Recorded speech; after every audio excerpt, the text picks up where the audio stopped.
Sino naman yung susugod sa ulan? Ay! Parehang sandali. Pinagsisiyaw na lahat ng nagawa ko sa inyo ng ko. Nagpapasalamat ako na nag-witness ka para kay Cecilia. Pero yun na lang ang magbibigay ko sa'yo. Pero Gilbert, hindi ko gusto ang pinaplano mo. Baka kasi in love ka pa rin sa kanya. Hindi ka nakakibo. Ibig sabihin totoo. Pero kung ayaw ni Tita Bernadette, ba't mo natin itutuloy yung plano? Dahil yun ang gusto ko eh. Kaya huwag niyo na akong kukontrahin dahil pag sinabi kong tuloy ang plano, tuloy ang plano. Totoo ang claim niya, Carlos Miguel. She's 2 months pregnant. Since kasama mo na rin tong lawyer mo, siguro mas maganda mag-usap na kayong dalawa tungkol sa pag-withdraw ng case niyo against me. Right now, I have Carlos Miguel's first and only heir. Kaya sigurado ako, iurong niya ang demanda laban sa akin. Dapat maparusahan pa rin si Olga at si Consuelo para hindi simpleng panlolokong ginawa nila. Hello, attorney. Nakapag-desisyon na ako. Itutuloy natin ang demanda. What? Bakit kayang gawin ni Carlos Miguel yun sa baby namin? Kapag alala, Olga, hindi pa tapos ang laban natin. Meron na ako naisip na paraan. Anong ginagawa mo dito? Wala kang kasing sama, Olga. Dapat sa'yo, nakakulong. Sa akin naman walang problema. Kaya lang, paano na yung anak ko? Yung apo ninyo sa tuhod? Anong apo? I'm pregnant. At si Carlos Miguel ang ama.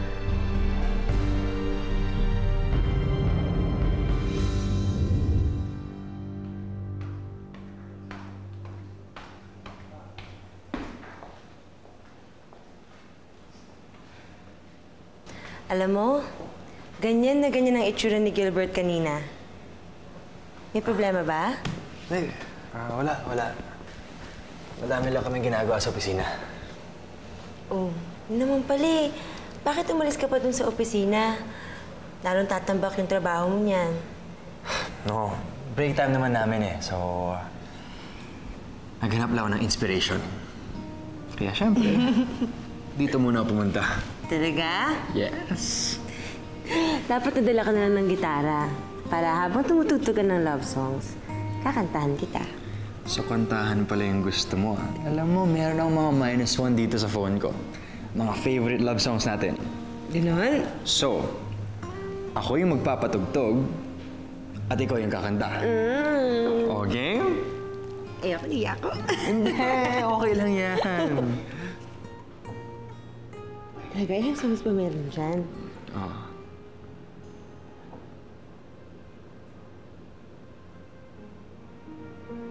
Carlos Miguel? Bakit?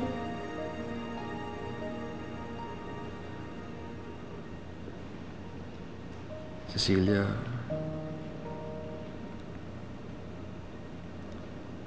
ang tanga-tanga ko talaga. Lahat na nga ng palatandaan nandun sa harap ko. Bakit hindi ko nakita yung totoo? Bakit pinaniwalaan ko pa rin si Olga? Sa lahat ng mga kasinungalingan niya. Carlos Miguel. Dahil sa akin, ang dami nasayang na panahon. Imbes na napasaya kita, puro pasakit na lang ang naramdaman mo.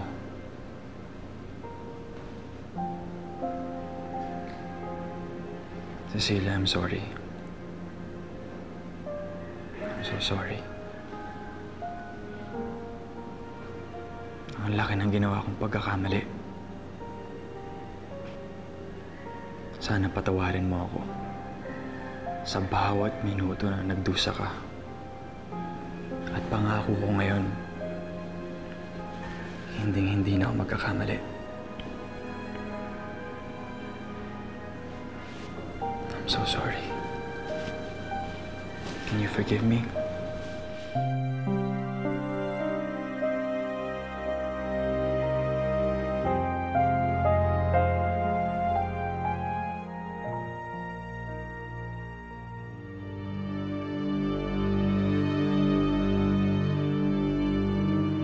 Sigurado ka nang okay ka na talaga, ha?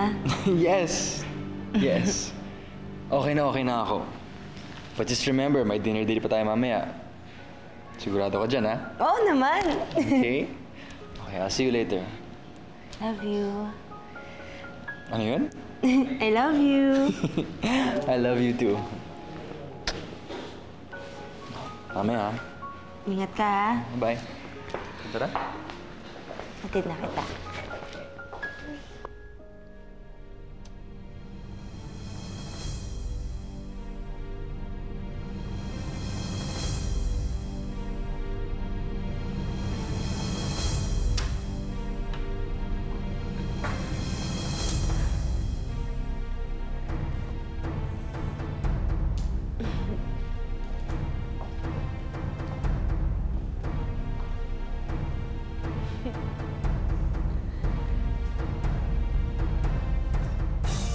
Hayop ka!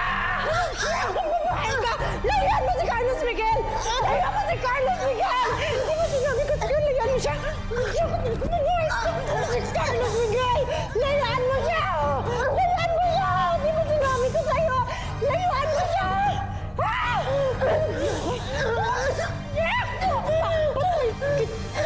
Layan mo si Carlos Miguel!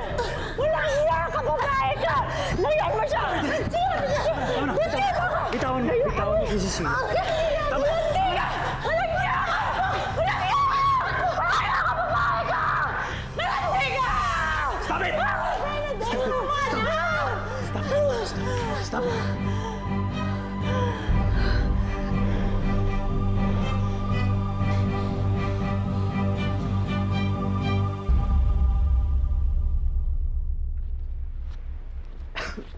Attorney Beth, anong ginagawa niyo dito?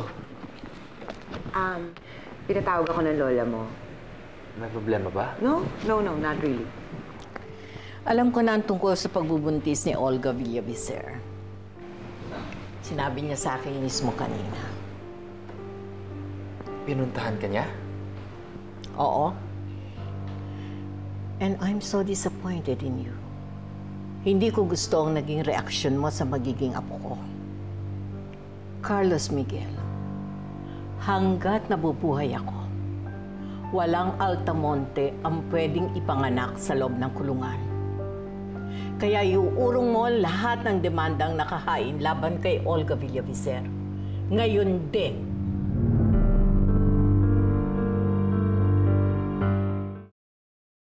Lola Vic, seryoso ba kayo? Gusto niyong ibasura lahat ng kaso laban kay Olga? Pagkatapos sa lahat ng panuloko ginawa niya sa ating lahat. That woman is the mother of your own child. And she's also the frustrated murderer of you and Cecilia. Delikado ang hayaan natin gumala-gala lang dyan sa labas. Prisons are for criminals, not for babies. Especially not for Ana Altamonte.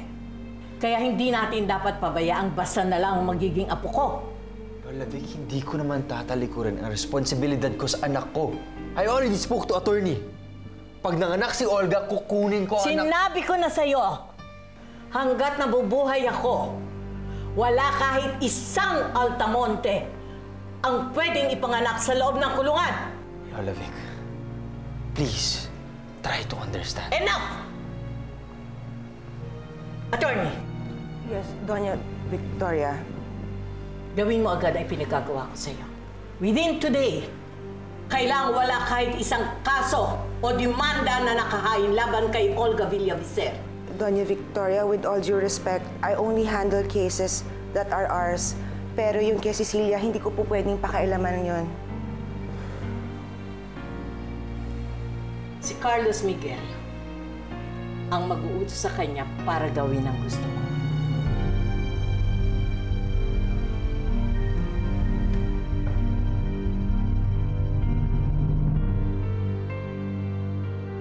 Ito na, tingnan mo.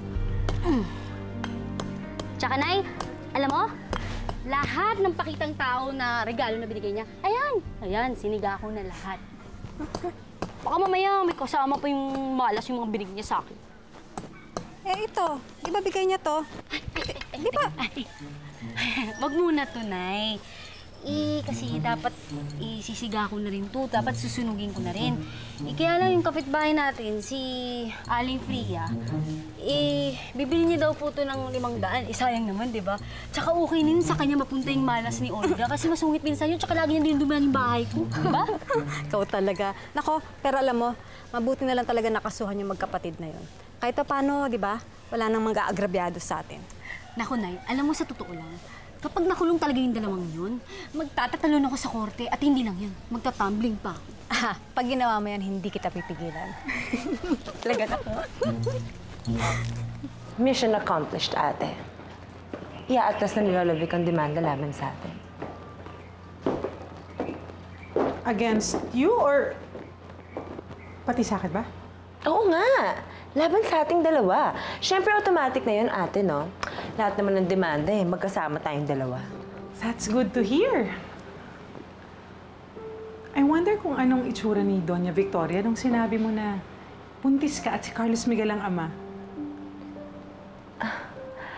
Ate, the expression on her face was priceless.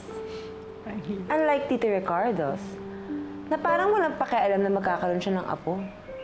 Well, baka naman mas matuwa siya kapag nalaman niya na dahil sa pagbubuntis mo, iaatras na ng mga Altamonte ang demanda laban sa atin. Teka, Nay. Naisip ko lang ngayong binaliktad o bumaliktad man po si Mang Ricardo kaila Olga, ibig sabihin po nun, magiging okay na po kayo?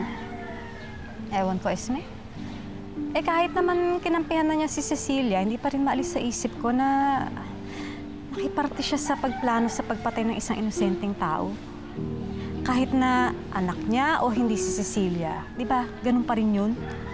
Ginawa niya yun para lang pagbigyan yung kagustuhan ni Olga. Sus.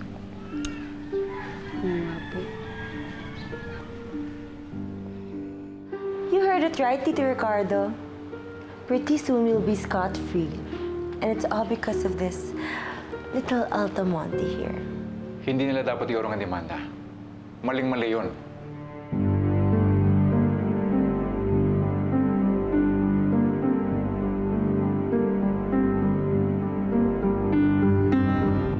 Si Cecilia ang mas nagrabyado sa nangyari.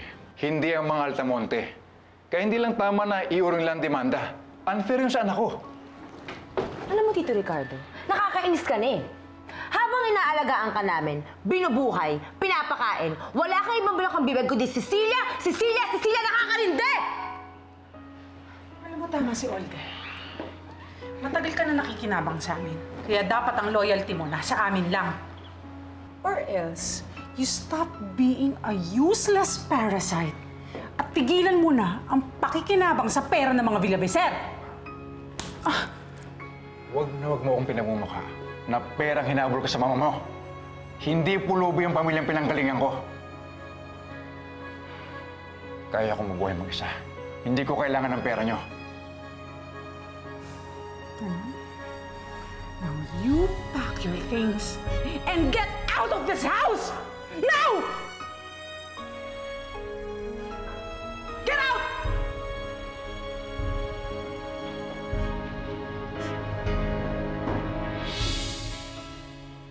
Kapal na mukha niyan. Kaya mas mabuti pang maging matandang dalaga ako kaysa mag-asawa ng katulad niya. Walang silbi! Palamunin. Kung naman kasi. Masyado mo naman kasing nilait. Pare, sa laki ng kasalanan ni Olga and Consuelo, hindi sila dapat pakawalan eh. Plus, delikado yun kay Cecilia. Paano kung balikan nila si Cecilia? I think they could try killing her again. Kung alam mong malinis si Lola Vic, why don't you stop her? Pare, you know more than anyone na pag may sinabi si Lola Vic, hindi basta-basta ka sasalungat sa kanya. But what really bothers me though, is gusto niyang utusan ko pa si Cecilia na i-withdraw ang demanda niya. For the first time, tell me you said no. Pare, for the nth time, nobody just says no to Victoria Altamonte. Pero Carlos Miguel, nagawa mo na yun minsan. Nung tanggihan mong pakasalan si Olga against Lola Vic's threats of cutting you out. Pusong pinili mo. Wala naman sila nagawa. Hindi ko alam.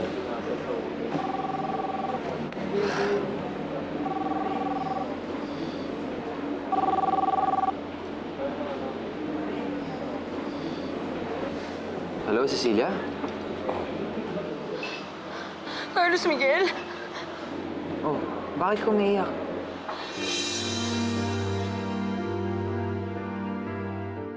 Pasensya ka na kung naistorbo kita. Natutrauma lang kasi ako sa nangyari. Cecilia, hindi ka na safe dito. Mas ang buti pa sa bahay ka na lang. Ayoko, Carlos Miguel. Nakakahiya. Doon na lang ako kay Esme, kasama si Inay. Cecilia, malaya na ngayon si Consuelo at si Olga. Baka pagplanuhin ka na naman na masama. Mas mabuti talaga na doon ka na lang sa bahay. Please. Pero Carlos Miguel, hindi maganda makita tayo sa isang bubong. Hindi pa naman tayo kasal eh. O, sa guest room kita patutulugin. At huwag mo nang isipin yun. Ang alam naman ng lahat ng tao, kasal pa rin tayo. Kaya kunin mo na lahat ng gamit mo. Papaalam na kita kay Gilbert.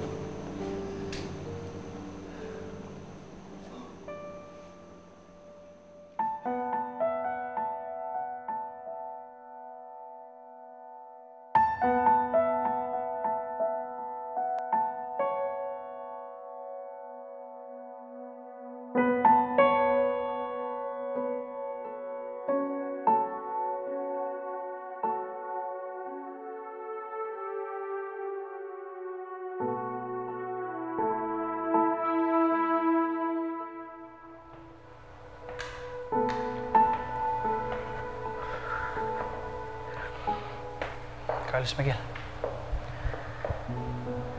I suppose nabalitaan mo yung nangyari kina Cecilia at Tita Bernadette.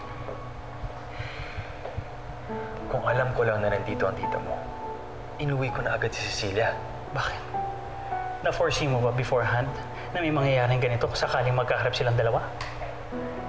3 years naging katatuanig si Tita Bernadette. Kagabi lang siya nagkamalay, kaya nung makita niya kayo na magkausap ni Cecilia, pakiramdam niya, kagabi lang nangyari ang mga namagitan sa inyong dalawa.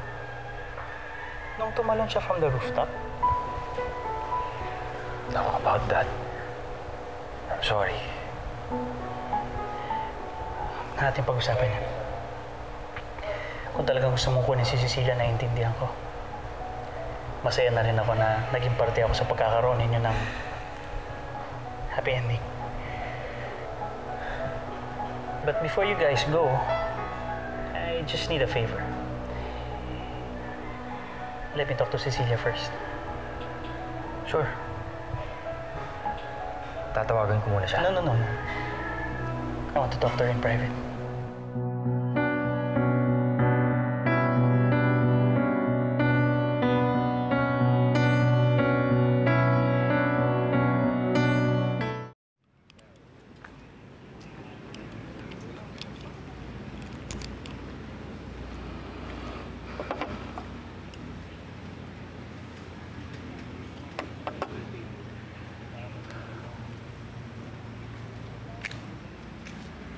Gilbert, pinapatawag mo daw ako?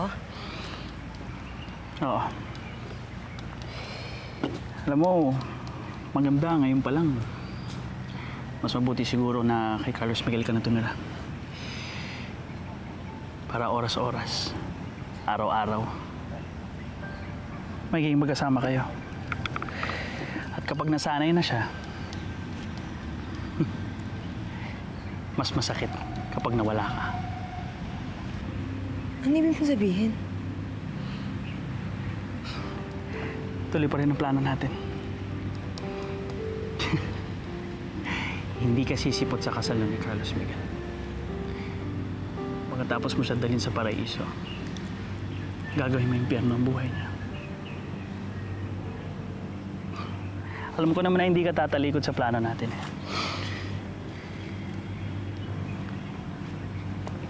Dahil malaki ang utang na loob mo.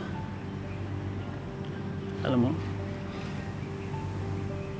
kung hindi ko sinugal ang buhay ko, malamang nalunod ka na. Kung hindi dahil sa akin, hindi maaayos ang nawasak mong mukha. Ako ang tumulong sa'yo na mabisto yan ng tuluyan si Olga. Kaya nga nabawi mo ang lahat ng mga ninakaw niya sa'yo, hindi ba? May tiwala ako sa'yo, Cecilia. Pangakawakan ko ang mga salita mo. Hanggang sa araw ng kasal niya.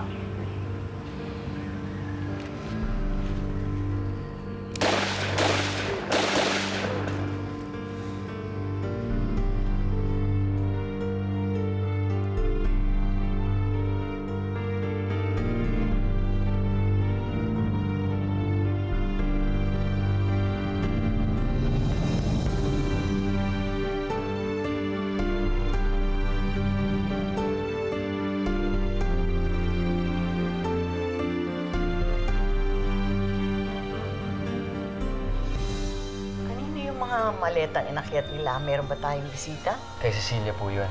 Nagka-problema po kasi sa bahay ni Gilbert. Nasabi mo na ba sa kanya yung mga kondisyon ni Olga? Ano pong kondisyon? Kung ako man si Cecilia, gano'n din iisipin ko sa'yo. Hanggat kinakikita kita ng kahinaan, hindi ako maniniwala ang kaya mo ipagtanggol. Iho, walang kasalanan ng bata. Hindi dapat masira ang buhay niya. Hindi naman masisira ang buhay ng bata dahil pinanganak siya sa kulungan. Hindi naman na siya maging Kahit anong sabihin mo, hindi na magbabago. Lola Vic, no! All my life, sinunod ko ang gusto nyo. But this time, hindi na. Magaling ka palang sumalise. Alam mo to ni Lola Vic? May approval ba niya ang bigla mong pagpasok sa eksena? Kahit hindi pa ako maalis for good? Yes, dear. Olga is back. And I am here to stay, whether you like it or not.